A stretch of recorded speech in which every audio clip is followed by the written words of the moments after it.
That makes 4 in a row, TNA. Not bad. A few weeks ago, I asked a question. Does the absence of Jeff Jarrett make that big of a difference in the TNA product? And after watching the TV that they've been producing since he left, I think I have my answer. The answer is yes, it does. I cannot believe how much better the show is now. I mean, the matches are longer, we're getting more clean finishes, the young guys are being showcased, the young guys are being elevated, the veterans have been de-emphasized, we're seeing more focus on the X Division, and that's just been in the last few weeks.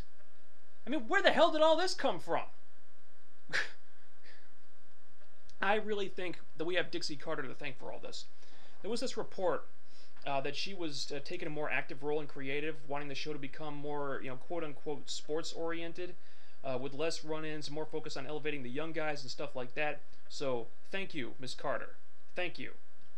Seriously, the show is so much better than what they were doing a few months ago. Now, is iMPACT perfect right now? No, of course not. Not even close. But at least they're finally going in the right direction, albeit with the occasional misstep. Let's get those missteps out of the way before we talk about anything else, alright? This ODB Cody Deaner thing is just getting worse and worse. I mean, you throw a midget dressed like a leprechaun in there, and I might as well be watching Raw. That's how bad it is.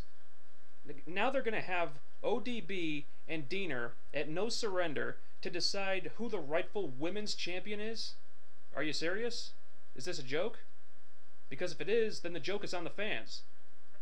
Why the hell is this even an issue? I mean, it's a women's title.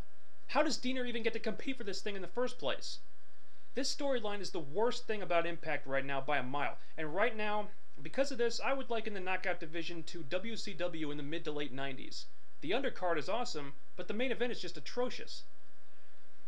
The other glaring misstep on the show this week was the Motor City Machine Guns jobbing to Abyss. Now, I'm not going to bother pointing out the sheer and utter stupidity of having the Motor City Machine Guns lose in a handicap match when they were obviously much more over than the guy they were facing, because I don't think I need to. What I will point out is that every day TNA does not push Sabin and Shelley, they are just flushing truckloads of money down the toilet.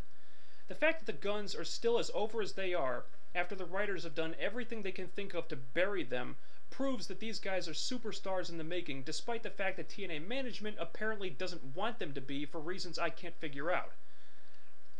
Now, this wasn't a total loss, though.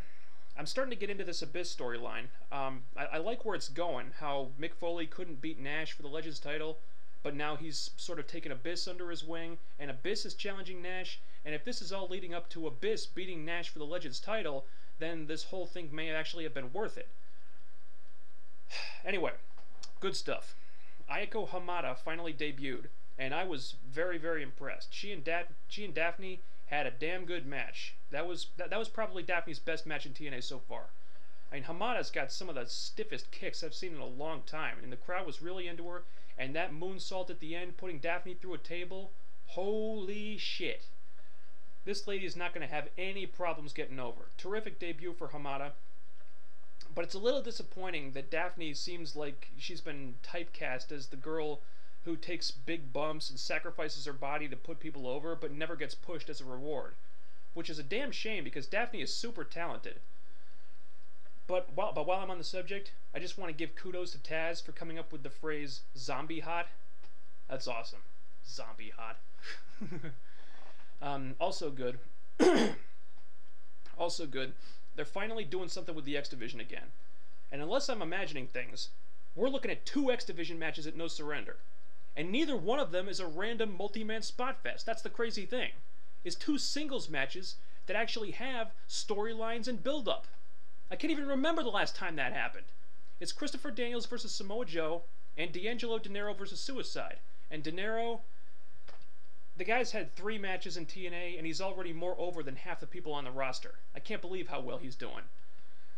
Then, we had a pretty decent 6-man tag for the main event. Booker T and Steiner didn't really do anything. Big surprise, but the young guys carried them to a good match, and the right team won. And what really stood out for me about this match was that the guys who were showcased the most were Matt Morgan and Hernandez. Sting was practically a non-entity here. All the focus was on the young guys, and that vertical suplex on Morgan where Hernandez just held him there for like 20 seconds, that was incredible. I mean, it seems like TNA is really serious about making Hernandez a top guy. I mean, I wouldn't be surprised if he winds up in the main event of No Surrender at this point. I am kind of wondering what they're doing with Matt Morgan, though. I mean, he's been jobbing a lot for a guy that they want to build into a main eventer. Nevertheless, I don't have a problem with him being in the Fatal 4-Way at the pay-per-view, and if that match ends up being Angle, Morgan, AJ, and Hernandez, that thing could be off the charts. Also, we have some more information about this Knockouts Tag Title Tournament.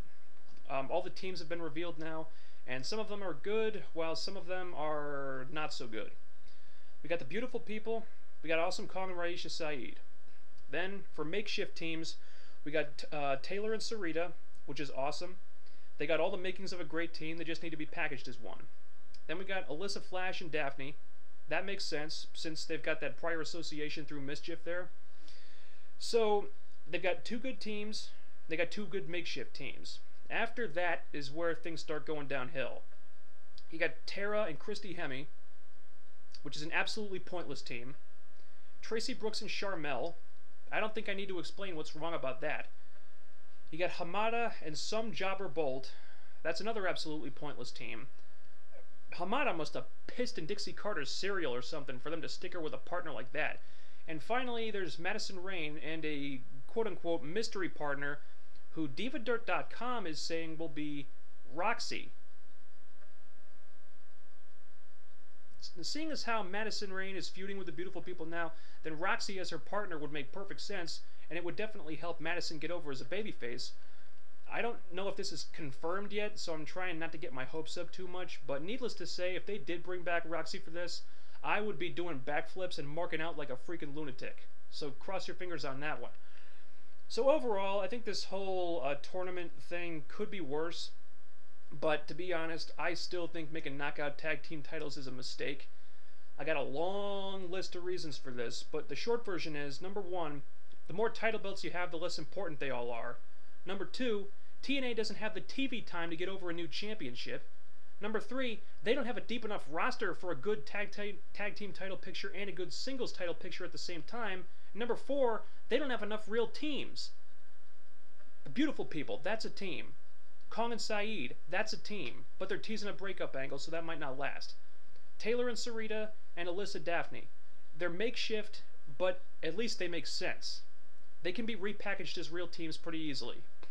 But when you start throwing together random people who have nothing in common just to create, a tag team to fill a spot, that's when you start running into problems. Tara and Christy Hemme, that's not a team. Tracy and Charmel, that's not a team. Hamada and Bolt, that's not a team. Madison Rayne and Roxy might work, provided Roxy is the mystery partner, but that's really only because of the storyline, not because of any chemistry that they have. I mean, if TNA really wants to do this right, then the teams have got to make sense. The partners need to have chemistry, they need to dress in similar ring attire, they need to have tandem moves. Two random people teaming together for the first time is not going to cut it. That's how you end up with Jericho. Most of these makeshift teams aren't even going to last beyond this tournament. I think we all know that. And if Kong and Saeed follow through with this breakup angle that they're teasing, then you're left with 3 or 4 teams at most. That's not going to sustain a tag team division for long. They really need to find some good female tag teams on the indies and bring them in. Canadian Ninjas, International Home Wrecking Crew.